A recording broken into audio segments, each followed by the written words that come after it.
Numericals पे focus कर रहे हैं आज थोड़ा सा। Let's start.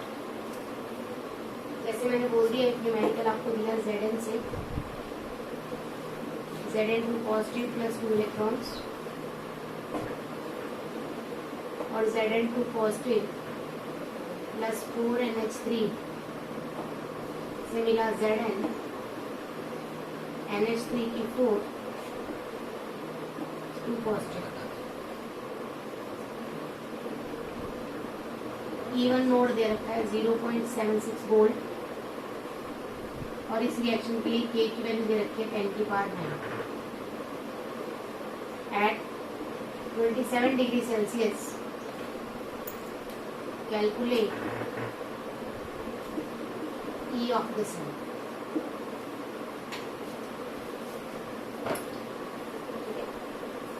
अब यहाँ तो E दे नहीं रखा, नहीं दे रखा ना, तो कैसे कैलकुलेट करेंगे? क्वेश्चन ये उठता है कि जब E नहीं दे रखा तो कैसे कैलकुलेट करना है। सबसे पहले मुझे क्या चाहिए, अगर मैं सॉल्यूशन को देखूं तो मुझे E ऑफ ए सेल निकालना है, जो कि होता है E naught of A cell minus 0 point वाला लगा लो 0. अब वो वाला फॉर्मूला क्यों नहीं लगा सकते, ध्यान से समझिए। 0.0591 बाई n इंटू में log ऑफ Q। ध्यान से समझिए बेटा, सिंपल सी बात है कि ये वैल्यू तब निकलती है जब टेम्परेचर होता है 25 डिग्री सेल्सियस 298 केल्विन। लेकिन यहाँ टेम्परेचर कितना दे रखा है 27 डिग्री सेल्सियस।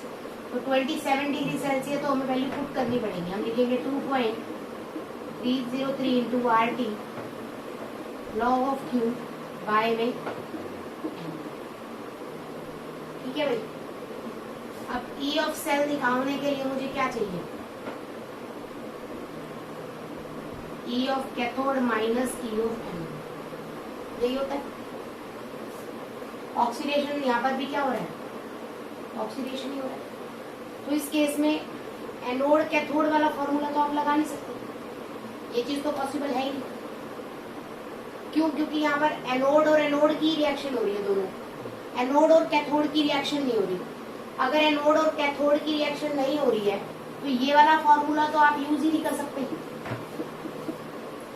तो आपके पास थर्ड फॉर्मूला बनता है delta G is equal to, आप निकाल सकते हैं delta G1 plus delta G2। ठीक है, क्यों? क्योंकि मेरे पास delta G is equal to होता है माइनस NFT। तो यहाँ से E आ जाएगा, हमारे पास आ जाएगा ना। तो सिंपल सी बात है कि यहाँ पे अब इस फॉर्मूले का इस्तेमाल करेंगे। तो आइए देखते हैं इस क्वेश्चन को। सबसे पहले डेल्टा G1 इसके लिए निकालेंगे माइनस NF E नॉट। तो डेल्टा G नॉट निकल जाएगा। नंबर ऑफ इलेक्ट्रॉन्स कितने हैं बेटा 2 इंटू F की वैल्यू 96500 इंटू E नॉट की वैल्यू 0.76। क्लियर है मेरी बात यहाँ तक? ठीक है, डेल्टा G1 आ गया। इसके लिए निकालो बेटा delta G2 is equal to minus NF E naught. Clear है? अब जरा ध्यान दीजिए, यहाँ पर कंडीशन दे रखी है आपको इक्विलिब्रियम की। इक्विलिब्रियम की कंडीशन के लिए E of A cell is equal to होता है, बोलो 0.0591 बाय n इंटू में log ऑफ K। कोई डाउट तो नहीं आता? होता है ना, E इज इक्वल टू इसके इक्वल होता है। ठीक है, तो यहाँ से आप देखेंगे 0.0591 by n, number of electrons यहाँ पर भी कितने हैं 2 इंटू में log ऑफ K। K क्या होता है बेटा, प्रोडक्ट की कंसेंट्रेशन बाय में रिएक्टेंट की कंसेंट्रेशन, दैट इज Zn2। कोई डाउट है यहाँ तक?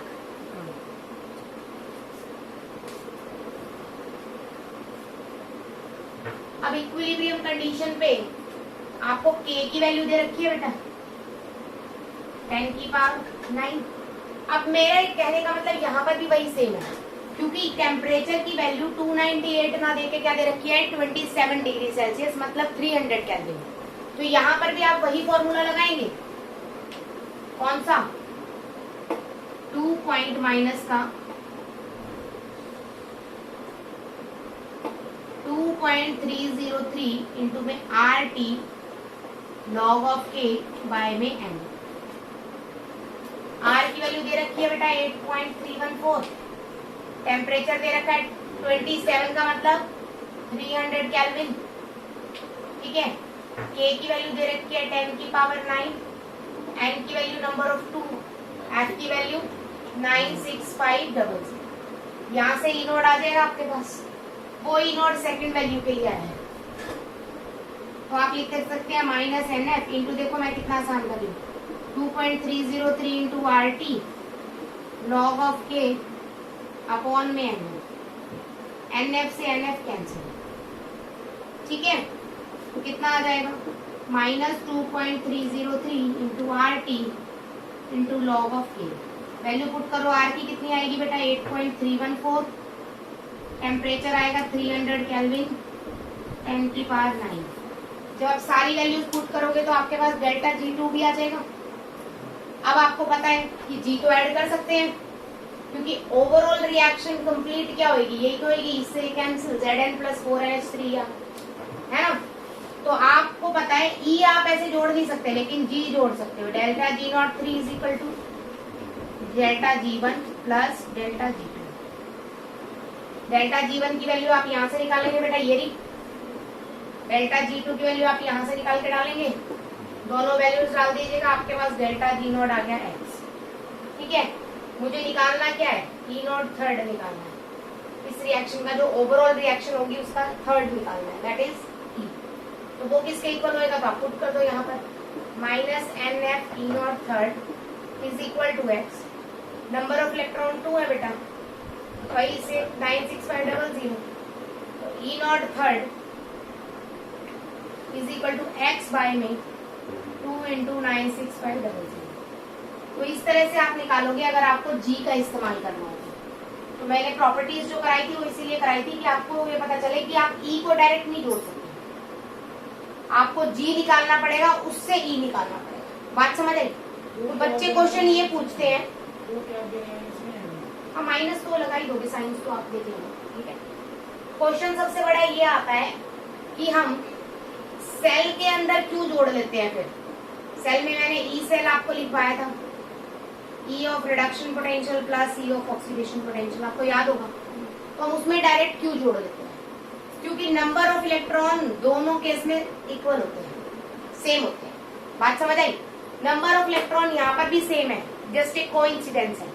अगर नंबर ऑफ इलेक्ट्रॉन सेम हो तो कैंसिल हो जाएंगे, क्योंकि इक्वेशन तो यही बनती है ना, जैसे देखो delta G1 is equal to G2 plus delta G3, NFE minus का NFE माइनस का NFE, E3 E2 E1। तो N अगर सेम होगा तो कट जाएगा कॉमन आके, F वैसे ही कट जाएगा, F बचेगा क्या, E1 is equal to E2 plus E3। तो in case of redox reaction किसी भी सेल में, क्योंकि रिडॉक्स रिएक्शन होती है इसीलिए वहां पर E को डायरेक्ट जोड़ा जाता है, otherwise E is an intensive property, इसको आप डायरेक्ट नहीं जोड़ सकते, ठीक है। डेल्टा G आपकी एक्सटेंसिव प्रॉपर्टी होती है, मास डिपेंडेंट होती है, इसीलिए आप इस तरह से उसको सारा चला सकते हैं। क्लियर होगी मेरी बात? कोई डाउट यहाँ तक समझ आ गया अच्छे से? ठीक है। तो अगर आपको इस टाइप के टिपिकल क्वेश्चंस दे रखे हो तो आप आसानी से उन्हें सॉल्व कर सकते हैं।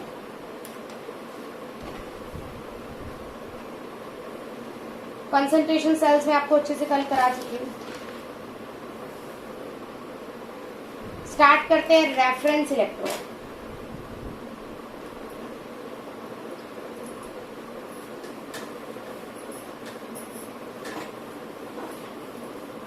टिपिकल न्यूमेरिकल्स करने जरूरी है भाई, कुछ न्यूमेरिकल्स कर लेना अच्छे से। इस पेपर चैप्टर से पेपर में न्यूमेरिकल ही आएगा, इसलिए मैं क्लियर कर रही हूँ कि न्यूमेरिकल जरूर कर लीजिएगा। मैंने आपको टॉपिक कराया है reference electron.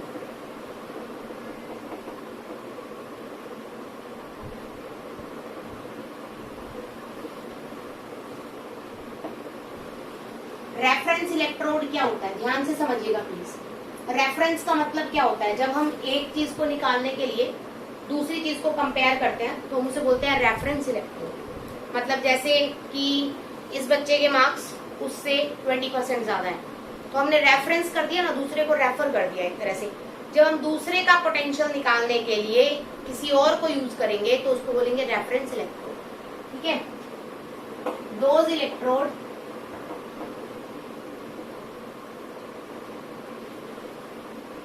which is used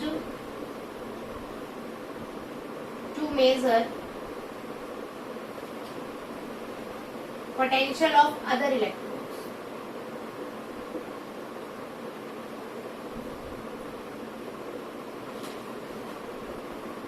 दूसरी इलेक्ट्रोड का अगर पोटेंशियल निकालने के लिए आपने जिसको यूज किया है उसे हम बोलेंगे रेफरेंस इलेक्ट्रोड। ठीक है भाई, दो टाइप्स की होती है ये, मतलब दो इसके एग्जाम्पल है। एक तो सिंपल है बेटा हाइड्रोजन इलेक्ट्रोड जो आपको पढ़नी है, दूसरी होती है कैलोमल इलेक्ट्रोड्स, कैलोमल इलेक्ट्रोड।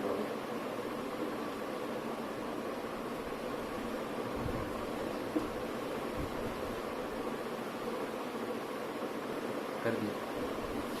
सबसे पहले हम डिस्कस कर रहे हैं बेटा हाइड्रोजन इलेक्ट्रोड।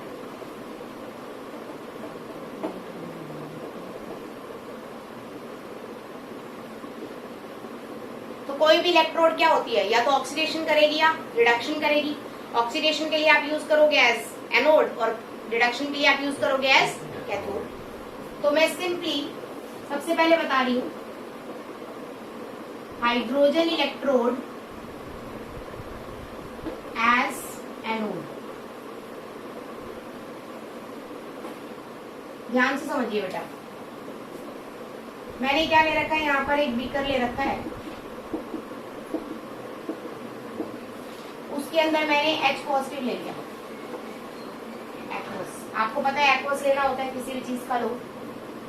उसके अलावा मैंने यहाँ पे एक ग्लास ट्यूब लगा दी,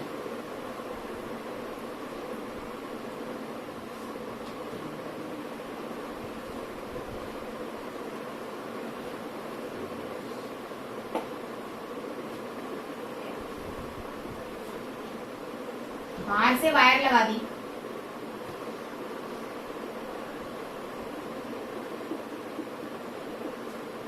ये वायर जो है बेटा प्लेटिनम की बनी हुई है, दैट इज पीटी। यहां से हाइड्रोजन अंदर आएगी या बाहर जाएगी, एक काम करेगी, क्या करेगी अभी देखते हैं। This is my glass mode. अब दो बातें ध्यान से समझेंगे आगे चलने से पहले। इलेक्ट्रोड्स आपकी दो तरह की होती है, कोई भी इलेक्ट्रोड दो टाइप की होती है बेटा, एक्टिव और इनर्ट।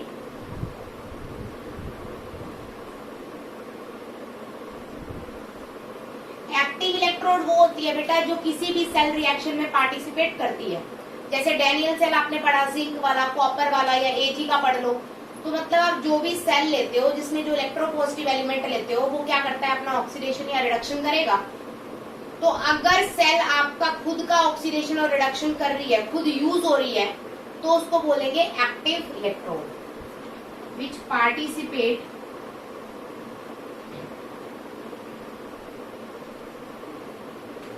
In any reaction. किसी भी रिएक्शन में पार्टिसिपेट करेगी तो उसे बोलेंगे एक्टिव इलेक्ट्रोड। एग्जाम्पल बेटा जिंक इलेक्ट्रोड ले लो, कॉपर ले लो, एजी ले लो, कोई भी ले लो, इतनी सारी इलेक्ट्रोड्स हमने पढ़ी है। तो कोई भी इलेक्ट्रोड जिसका खुद का ऑक्सीडेशन या रिडक्शन हो रहा हो, मतलब वो जो रिएक्शन कर रही हो, उस टाइप की इलेक्ट्रोड्स को हम बोलते हैं एक्टिव इलेक्ट्रोड्स। ठीक है, इसी तरह से इनर्ट इलेक्ट्रोड्स होती हैं। इनर्ट इलेक्ट्रोड्स क्या होंगी, नॉन एक्टिव। मतलब ये फिर यूज किस लिए होंगी, these are only charge carriers. मतलब चार्ज को लेके जाने का और लेके आने का काम कौन करेंगी, आपकी इनर्ट इलेक्ट्रॉन। सिर्फ इलेक्ट्रॉन इसमें से जाएगा या इसके थ्रू आएगा, दैट्स इट। ये ना तो इलेक्ट्रॉन लूज करेगी ना ही इलेक्ट्रॉन गेन करेगी, मतलब ये खुद रिएक्शन में पार्टिसिपेट नहीं करेगी। तो यहाँ पर प्लैटिनम एक्ट करती है एज अ चार्ज कैरियर। और इनर्ट इलेक्ट्रोड। सेटअप आपको समझ आ गया होगा कि मैंने एक ग्लास की ट्यूब ले रखी है बेटा, बीकर लिया हुआ है, उसके अंदर मैंने H पॉजिटिव की कंसंट्रेशन डाल रखी है, कितनी भी हो सकती है। उसमें मैंने एक ग्लास ट्यूब लगा दी और उसके अंदर एक होल है जिसमें से हाइड्रोजन गैस आर पार हो रही है, अंदर जाएगी या बाहर आएगी। यहाँ पर प्लेटिनम का मैंने वायर लगा दिया, ठीक है। This is your setup. अब होगा क्या, एज एन एनोड है तो एनोड तो इलेक्ट्रॉन देता है, तो यहाँ से रेड से दिखा रही हूँ मैं, ध्यान से समझना। यहाँ से हाइड्रोजन अंदर आएगा बेटा, क्या अंदर आएगी H2, ठीक है। हाइड्रोजन अंदर आई और उसने एट एनोड उसने इलेक्ट्रॉन लूज कर दिए, 2H positive plus 2 electron. Clear है मेरी बात भाई, समझ आ गई बात। तो जो इलेक्ट्रॉन बनेंगे ये इस वायर के थ्रू बाहर निकल जाएंगे। मैम स्क्रीन क्लियर नहीं है।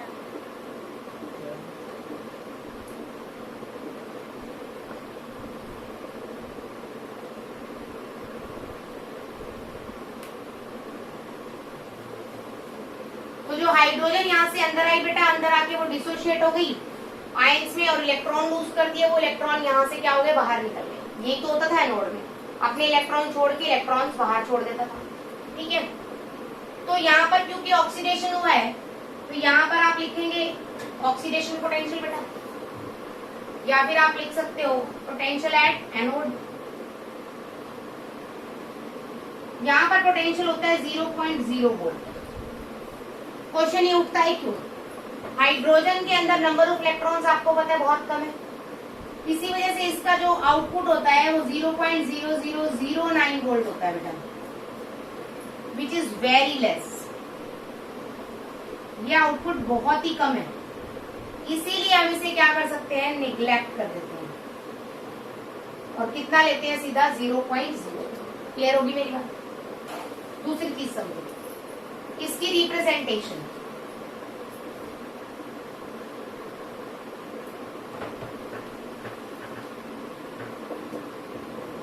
अगर मैं बात करती हूँ रिप्रेजेंटेशन की, ई ध्यान से समझिएगा, क्या हो रहा है बेटा, H2 से कितने पे जा रहा है, H पे। H2 से कितने पे जा रहा है, H पॉजिटिव पे। कोई डाउट, H2 गैस है बेटा और H पॉजिटिव क्या है, एक्वस, तो दोनों के बीच में स्लैश आ जाएगा फेज डिफरेंस के लिए। अब हाइड्रोजन गैस तो कभी काम करती नहीं है, इसलिए गैस से पहले आप लिखेंगे Pt, दैट इज प्लेटिनम, जो कि सॉलिड है। कोई डाउट भाई, इसकी वैल्यू कितनी है बेटा, 0.0 वोल्ट। डन। कब है इसकी वैल्यू, चलो इसको अभी आप ले, this is your oxidation potential. कोई डाउट यहाँ पर, समझ आ गई बात अच्छे से, ठीक है। यहाँ पर मैं करा रही हूँ हाइड्रोजन एज कैथोड,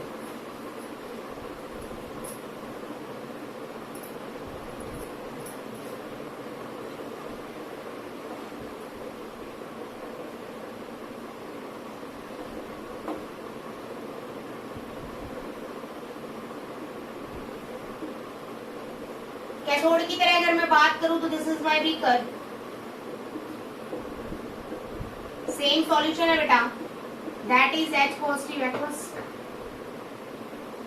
सेम यहाँ पर ट्यूब है,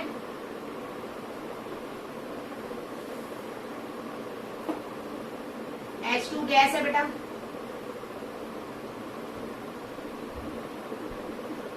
ठीक है। सेम किस चीज की बनी हुई है, Pt की, और किसकी तरह काम कर रही है, एज अ चार्ज कैरियर या इनर्ट इलेक्ट्रोड की तरह। अब क्या होगा, इसके अंदर इलेक्ट्रॉन आ रहे हैं, कैथोड में तो इलेक्ट्रॉन आते ही हैं, इसके अंदर जब इलेक्ट्रॉन्स आ रहे हैं तो जो सॉल्यूशन में H पॉजिटिव है वो अट्रैक्ट हो जाएगा बेटा।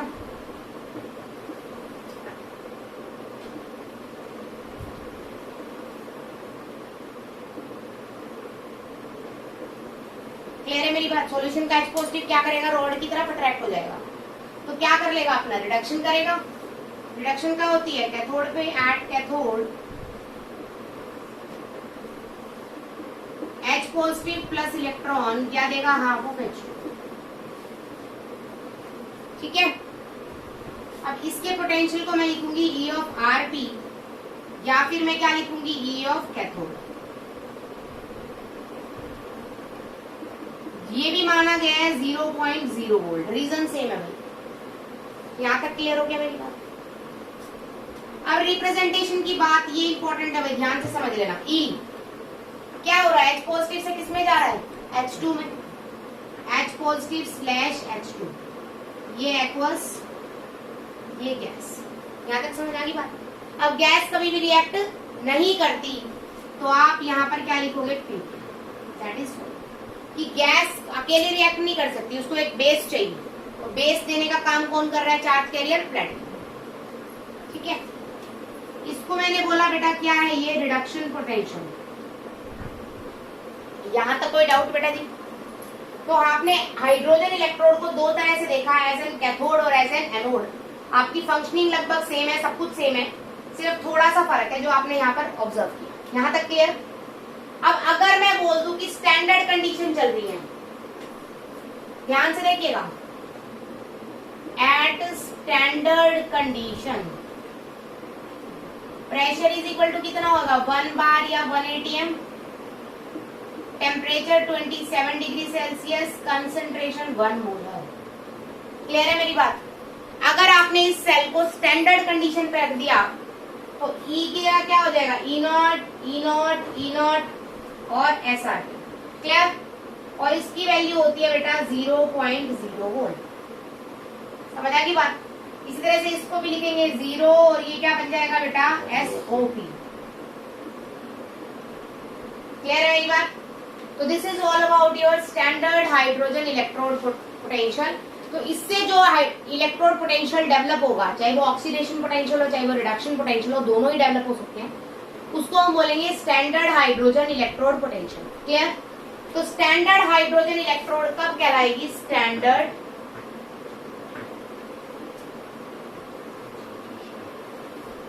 हाइड्रोजन इलेक्ट्रोड कब कहलाएगी बेटा, एट स्टैंडर्ड कंडीशन। क्लियर होगी मेरी बात? और शॉर्ट फॉर्म देखना है इसकी, SHE। इसीलिए स्टैंडर्ड हाइड्रोजन इलेक्ट्रोड पोटेंशियल को बोला जाता है सिंपली शी। पेपर में कई बार आई है। क्लियर है मेरी बात? इंपॉर्टेंट टॉपिक था, पेपर में आता है। तो आपने दोनों तरह से देख लिया बेटा। अब अगर ऑक्सीडेशन सेल के साथ इसे जोड़ दो तो इसके अंदर क्या होगी, रिडक्शन, और रिडक्शन सेल के साथ इसे जोड़ दो तो इसके अंदर क्या होगी, ऑक्सीडेशन, क्योंकि ये दोनों ही प्रोसेस कर सकती है बहुत ही आसानी से। क्लियर है मेरी बात? एक न्यूमेरिकल करते हैं इसमें बेस्ड। मैम क्लिक कर दो।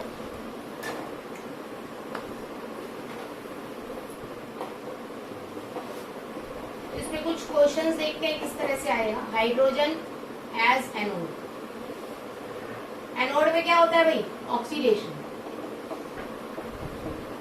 ठीक है, ध्यान से देखिए, H2 ने आगे दिया बेटा क्या, H positive plus electron, half of H2 है, क्योंकि आपको पता है 1 के लिए ही आप कंसंट्रेशन शो करते हैं। इस केस में E ऑफ द सेल क्या हो जाएगा, E नोड ऑफ H2 से कितने पे गया बेटा, H पॉजिटिव पे। अब ये चीज आपको क्लियर है कि H2 से पहले आपको Pt डालना पड़ेगा, क्योंकि हाइड्रोजन गैस है, वो रिएक्ट नहीं करती। तो ये कॉमन सेंस है, अगर मैं नहीं लिखूं तो भी आप समझ जाएंगे। ठीक है, माइनस 2.303 डायरेक्ट ले लू भाई, 0.0591 बाई एन इंटू में लॉग ऑफ क्यू।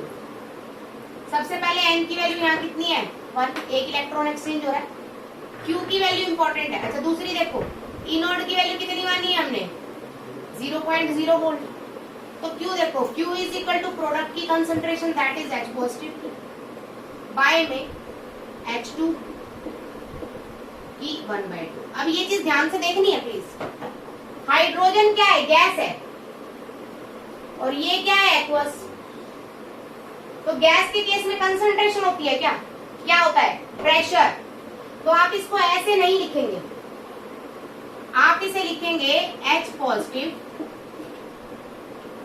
बाय में P ऑफ H2। समझ आई भाई? इसे बोलते हैं एक्टिविटी ऑफ हाइड्रोजन आयन और इसे बोलते हैं एक्टिविटी ऑफ हाइड्रोजन गैस। बात समझ आई? क्लियर है मेरी बात? ठीक है। इसी तरह से ये वैल्यू यहाँ पुट कर दो तो आपके पास डायरेक्ट आ जाएगा E of A cell is equal to, ये 0 है भाई, माइनस 0.0591 बाय में 1 into log of H positive by में P ऑफ H2। 1 बाद में हट जाएगा, ये this is your answer. Clear होगी मेरी बात? ठीक है। इसी तरह से हाइड्रोजन एज कैथोड, कैथोड की तरह बात करें तो बेटा H पॉजिटिव प्लस इलेक्ट्रॉन क्या बना देगा? Half of H2। ये गैस है बेटा, ये एक्वस है। तो आपको E ऑफ सेल अगर निकालना है तो आप क्या कहेंगे?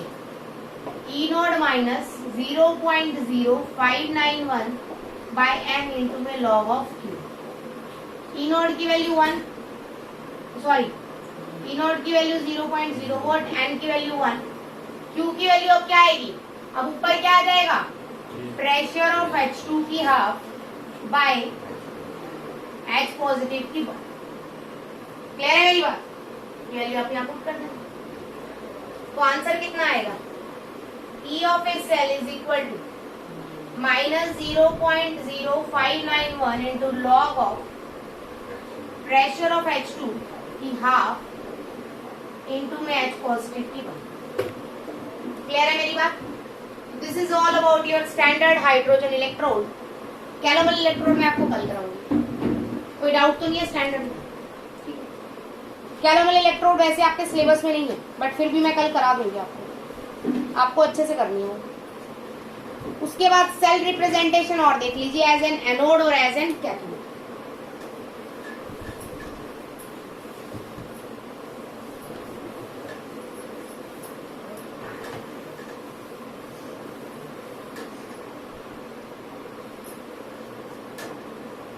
सेल रिप्रेजेंटेशन एज कैथोड,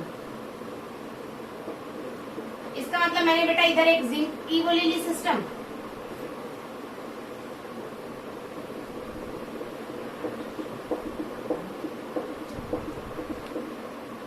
और इधर मैंने क्या ले लिया? हाइड्रोजन इलेक्ट्रोड ले लिया।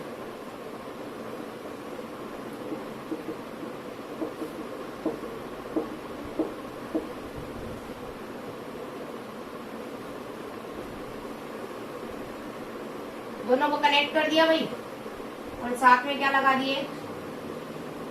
Salt bridge. ठीक है भाई?